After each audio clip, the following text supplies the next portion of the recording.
région capitale à la une de ce vendredi 5 octobre.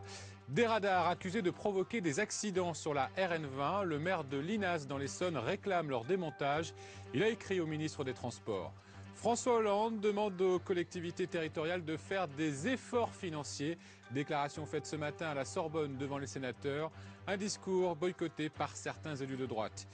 Et puis la Révolution au Palais des Sports avec la dernière comédie musicale 1789, Les Amants de la Bastille, un spectacle démesuré à découvrir à la fin de ce journal. Quel est le comble du radar? Eh bien, celui de provoquer des accidents. Voilà ce que reproche le maire de la ville de Linas, dans l'Essonne. Il demande que soient démontés 2 détecteurs d'infraction au feu tricolore sur la RN20. Le nombre d'accidents aurait été multiplié par 2 depuis leur installation en 2010. Bruno Lopez avec Emmanuel Hunzinger.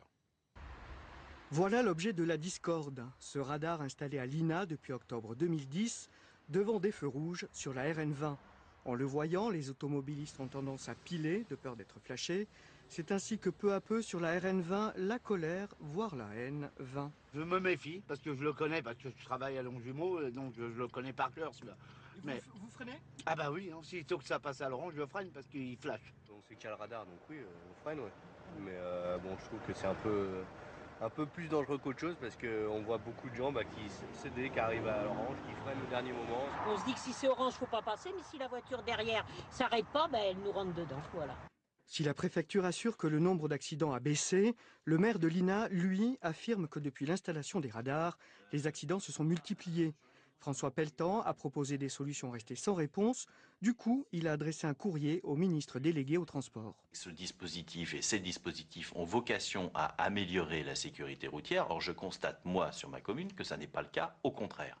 Donc, je demande tout simplement à ce qu'on revienne en arrière et qu'on abandonne, au moins pour l'INA, ce dispositif. 4 collisions en 2008, 13 en 2010, l'année de l'installation, et déjà 9 pour 2012. Des accidents plus ou moins graves, mais le maire redoute des accidents mortels. S'il obtient la suppression des radars, on pourra dire qu'ils feront partie des mauvais souvenirs de l'INA. L'enquête sur la fusillade qui a fait 5 blessés le 23 septembre dernier à Bobigny. Un homme de 25 ans a été mis en examen pour association de malfaiteurs.